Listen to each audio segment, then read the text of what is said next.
What's up everybody, I'm the Mangoose, you are awesome, and today I'm going to be talking about the recent playtest I did with Predecessor. If you somehow don't know, Predecessor is a Paragon successor in development by Omega Studios that uses the assets released by Epic to make a prequel to Paragon. Check out their socials linked in the description below. I recently had the opportunity to playtest the game with some of the devs, a few influencers, and some members of the community that had alpha access.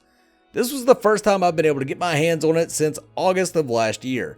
We were not allowed to record and I don't have footage of the playtest, so unfortunately I'll just have their old trailer and some random asset stuff playing in the background. My experience during this playtest was overwhelmingly positive. There were a few small things here and there that I didn't like, but I'm being really nitpicky with the cons. They probably aren't even worth mentioning, but what I find to be insignificant may be a deal breaker to you, so I'll cover them anyway. If you enjoyed my content, please leave a like and subscribe if you haven't done so already. Let's start with what's the most important: gameplay.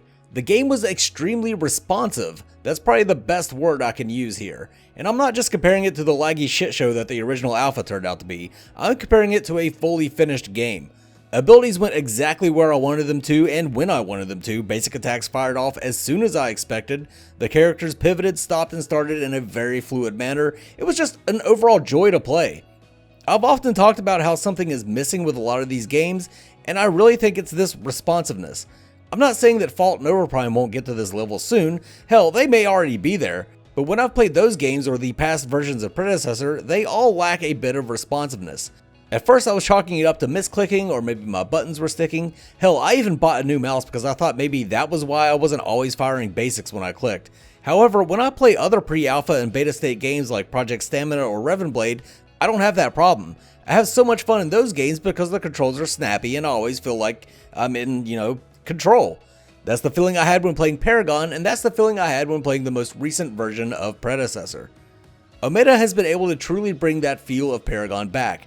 As I've said before, none of these companies should strive to recreate a failed game. They do need to make some changes, but bringing the feel of Paragon back is an absolute must. We all love Paragon for a reason, and that was the visceral nature of duking it out in a gorgeous three-dimensional map with exceptionally well-made heroes. If Predecessor can bring that back and leave behind the multi-shot gems and loot boxes and gated item system, well then, they're doing good things in my book. The movement speed for the game seemed slow at first. I think that's because Fault has boots and Overprime has travel mode and is just fast as fuck anyway, but it was a bit jarring to come from those games and have to plod down to the lane. After playing for a bit, it seemed fine, but I imagine many people will find themselves breaking their W key when they play. The speed is tuned for the map, which is smaller than the original one they had. This one looks like Legacy, but is more the size of Monolith. Movement speed is adjusted so that rotation times are in line with most other MOBAs. I played Narbash and Gadget for the tests. The new lineup is Muriel, Murdoch, Sevrog, Fing Miao, Gadget, Chimera, Narbash, Gideon, and Sparrow. Both felt great, but Gadget seemed a bit more polished to me. One of the small things that stood out was when traversing steps with Narbash, it seemed like he was stepping on air at times. Paragon had this too, where it seemed like there was like a sheet of glass over the steps. Not a huge deal, I probably wouldn't even mention it except that I'm pretty sure it'll irk Ruba that I noticed, and he was mean to me during the play test. Isn't it funny how when you play with a friend, they're helpful and supportive, but when you play against a friend, they will go out of their way to straight murder you. Window killed me quite a few times as well. Ace went kinda easy on me, but Briddick tried to delete me. As I was recording this, I noticed in the Pred Discord that the footsteps on stairs has been fixed, so this isn't even a problem anymore.